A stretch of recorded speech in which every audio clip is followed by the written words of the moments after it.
Welcome back. It was a major relief from Niger State, where the remaining abducted students and staff of St. Mary's Catholic School and Secondary School have regained their freedom. The release came nearly a month after armed bandits carried out a midnight raid on the school community, abducting more than 300 students and teachers in an attack that reportedly lasted for hours.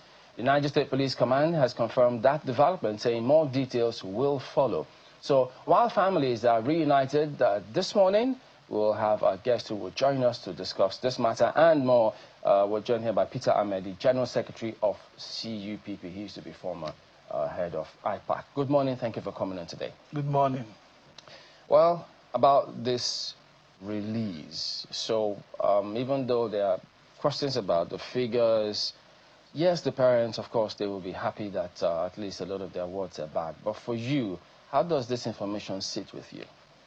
For me, I'm happy for the parents, as every parent should be. And it's also very dangerous. We're treading on very dangerous grounds, because what we're doing now is that we have a state, that have to go into discussion and negotiation with bandits, giving them a territory within our own sovereign state. So it's really frightening, because the details that they keep on telling you will come later are not clear enough. And because if you continue with this level of negotiation with armed bandits and terrorists who are terrorizing young, are targeting vulnerable children and school communities, you're going to embolden them, because Nigeria is big. If they've done it and successfully done it in Papiri, and they've done it in other places where government have come, negotiate with them. In some cases, people feel that the government negotiation does not just go with ordinary negotiation, that there's this level of exchange that eventually will swell the bandits' pocket and their economy, which will make them more, emboldened to continue to take certain actions against them. You've used the word negotiation or negotiate 4 times in 30 seconds. Do you have it on good authority that the federal government negotiated with the bandits? I don't know what you want to defend. If a bandit carried innocent school children, we have not seen anything about any kind of discussion, and they have said it. Even the National Security Advisor said it, that we are talking, your children are fine.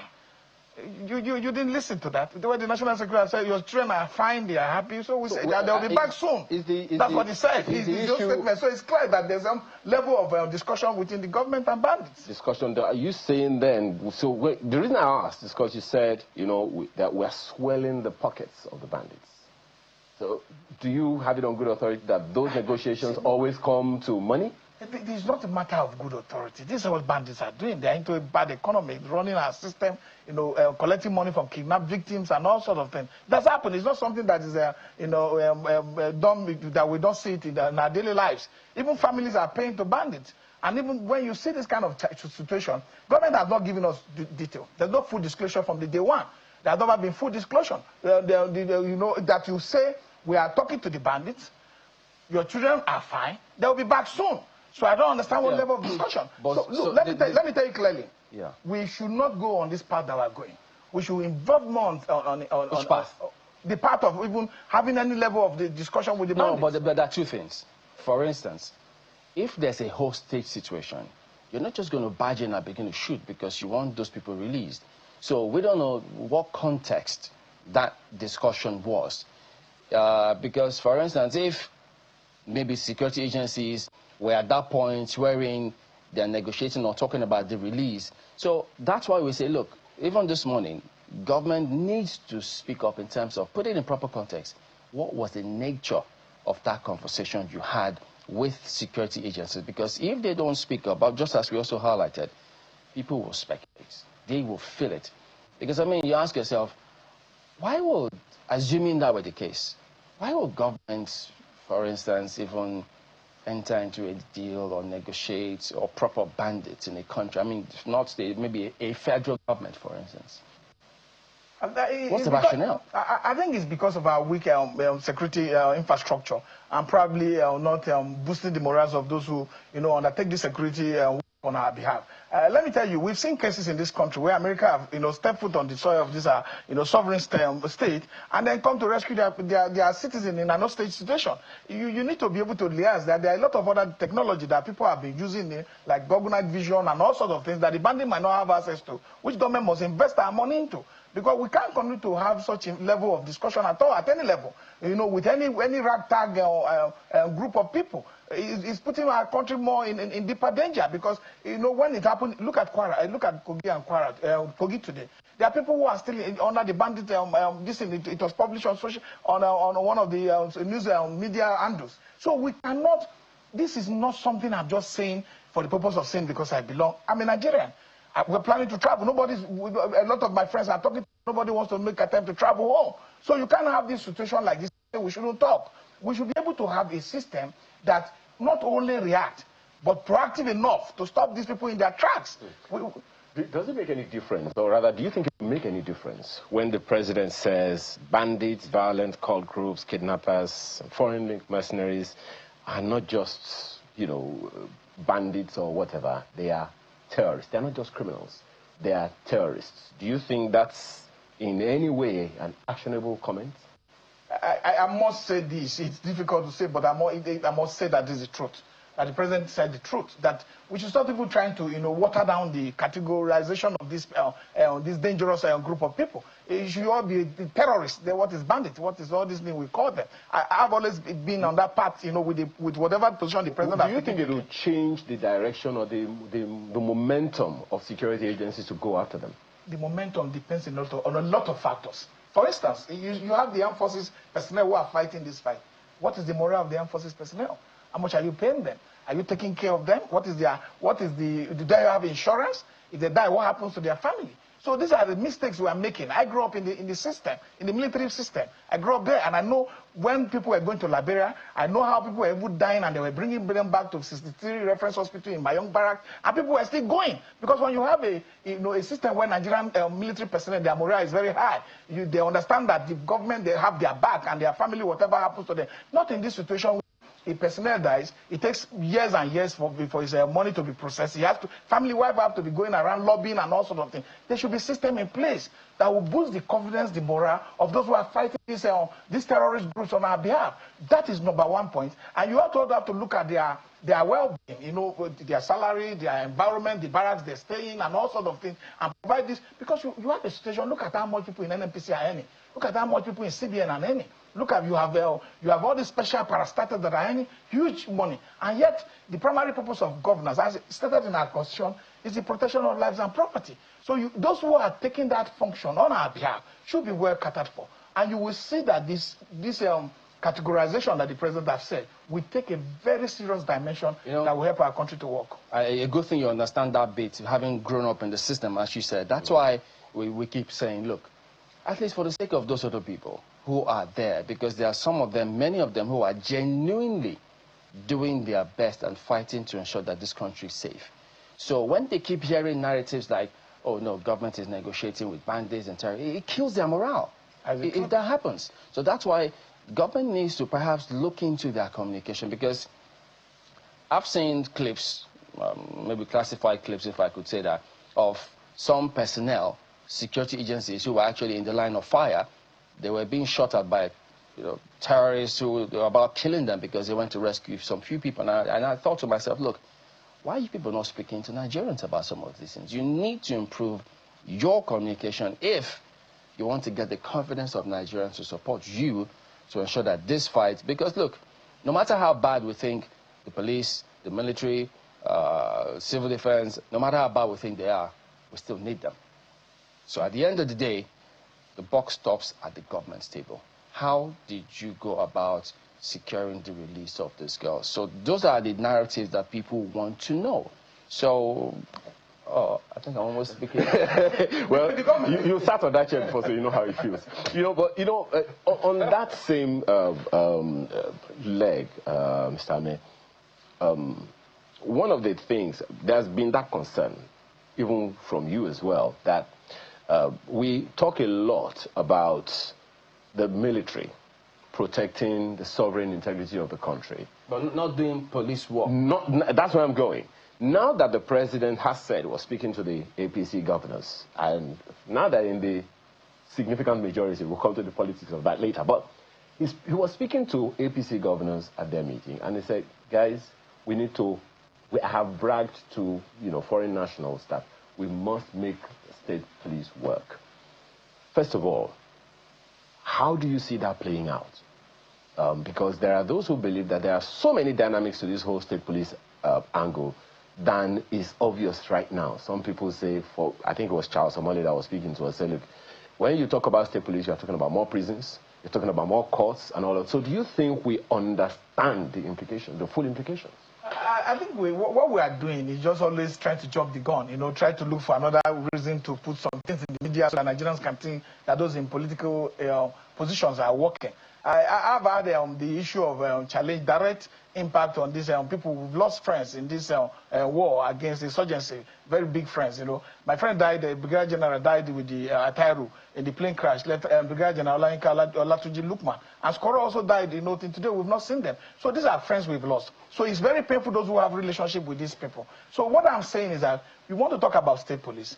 You have to do comparative studies with state police and CX, State Independent Electoral Commission, how these governors have messed it up. So there's a challenge that opposition will no longer, in fact, ever exist again. Because at the state level, even with federal police, the governors are doing, very dangerous, trading on very dangerous road. What we need to do, we have our statistics. People have proven beyond reasonable that what the challenge the Nigerian police have is not that they are not enough. One is that they are underfunded. You go to most police stations in rural communities, in my own community, they don't have a vehicle to go for emergencies. They don't have money for fuel. They don't have money for stationaries. They are extremely underfunded. I also saw what the former Chudoka, former minister of former road marshal, put on your station here. They are extremely underfunded. The police don't have money. There's no resources. When you go to the headquarters here, it's very lucrative. The IGs enjoying, the DIGs around there are feeling robust and feeling... But when you go to communities, when you see a policeman, you sympathize with him and his family. Why did he even take a job in the first place? So we need to be able to, first of all, treat the root cause of the challenge that the Nigerian police, the paramilitaries are facing, before we even say we are jumping into another cycle of creating another bureaucracy that might not... The major problem they're having is lack of funding and proper structure. Today, the president has become the commander-in-chief. You need to follow principles. Just like the attempt to promote a colonel without going to NIPS or going to defense college to brigadier general before public can stop it. You need to be able to have system that is not, tailored through the whims and caprices of those in authority. Today, the IG is in the office. His tenure have elapsed. He has overstayed his years in service. And there are younger people who are also expected to become IG. They can't have space because the president thinks that it's somebody that I know I trust. So they don't depend on the trust that comes with the institution because they think that that trust is not enough. So we need to build our institution in a way that will be dependable, that will be self-sustaining, and people will have respect for it. So are you against state police? I'm not against state police, but I'm saying we can't leave one problem and create another bureaucratic bottlenecks everywhere, and then try to restructure it that will, fall back to the crisis we already have. We have police. Are we funding them? No. Are we giving them the necessary infrastructure to be able to carry out their security work? No. Are we giving them the necessary morale for the personnel to be equipped enough to say, no, we are working for our country? People don't even respect road safety anymore. I remember I was being begged to join road safety in the early years of my life, and I said, no, I didn't want to. I chose politics. I chose business. I was into business a long time before I joined politics. Those watching knows, So what we are saying is that the system needs to have a tailored process in managing already existing institutions and give them the necessary resources that they need to have. Today we have the Navy. How much is the Navy doing in our waterways? You remember that a ship was caught by the Americans for stealing our crude oil. Today we're not going to hear anything later about that theft. Crude oil theft people talk about. It's not like somebody bringing entering through a window and taking a phone from a person's house. You have to bring the whole ship that will be the cargo ship that will be more than 2 times this building that we're in. So, but still, our Navy can arrest them. We have private security that we're spending 17.5 trillion naira. So money that is 3 times our money we paid for 12 years, money we pay for subsidy. So we need to have a proper cost-effective measure of putting our money where it will be more effective and beneficial to general people. We can't have a police and we spend 17.5 trillion. Where? We can't have a police and we spend 7.5 trillion. So So what you're saying is that if we're going to come up with, if we're going to decentralize the policing system or the structure, we must ensure that it doesn't end up like the Nigerian police that we have now. That's the problem. Okay, but do you because you used SIEC as an example, seeing how SIEC performs in states, how the governors, quote unquote, seem to, they always win the local government and the elections, or the local government election, the states in power usually just sweeps everything. But do you agree with those who say, well, for the most part, they think that the argument or the fear that people have is always about politics, not in the area of business or criminal cases. And so they think that that's a lesser evil, that with time we will overcome that. So state police, to them, they think is the way to go. If people talk about politics as if it's one, they want something that people should not be involved in. Well, politics itself dictates our everyday lives.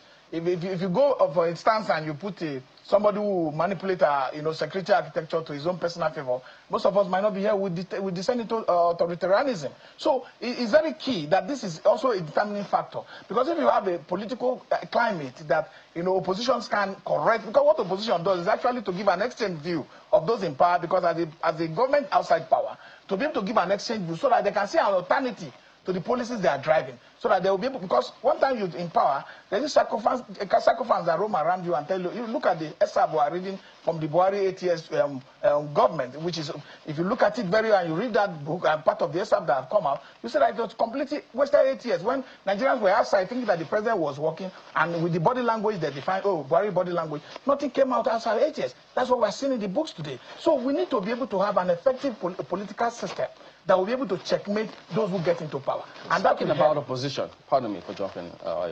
Speaking about opposition, I think you must be discouraged, because look at almost several people crossing into the ruling party, and this is where Nigerians think, oh yeah, we need a good opposition. We need to make sure, and then at the end of the day, they all move to where the honeypot is.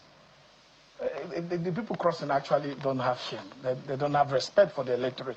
Because you contested against this party on the day of election, except if you feel you rigged your election. Because the electorate went to the polls, saw APC on the ballot, saw PDP on the ballot, saw Labour Party on the ballot, and decided to ignore the APC and voted for you.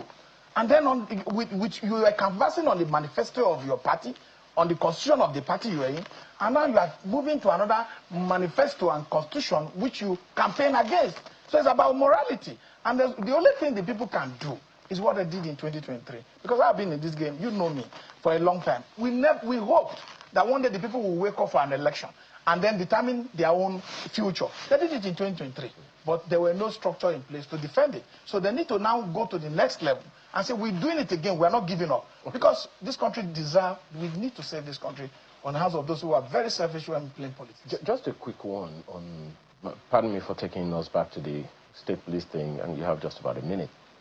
The president is the president and commander-in-chief. Perhaps there needs to be some explanation about what happens if and when we have state police. Do the state governors now become commanders-in-chief of the police in their state? Security officers. They're already chief security officers. I'm not sure what section that is in the Constitution. Or it's just something that we assume, that they are supposed to be chief security officers of their state. So my point is, do they have total powers over the police when we have state police, or they still have to have some level of control, so to speak? Checks and balances, if you like. The check and balance will come from the State House of Assembly that lie in a very vegetative state. It will also come from the state high courts that are also under the control of the governor. So our democratic fabric is really in a very bad state. So that's why I'm also afraid of the state police. But I'm not worried about it totally. Not that it will not be useful. Because when you run a federating unit, you have a cascading level of authority. You have, federal, state, and local government structure built into a federal unit. But what we run in Nigeria is unitary federalism that is so, in federal in one term and very unitary in another term. For us to really look, I agree with CJ Musa that says that we should withdraw our soldiers from the highway. Because People are now not seeing soldiers as very serious armed forces anymore because they see them on the highway, they collect money. I've seen them collect money.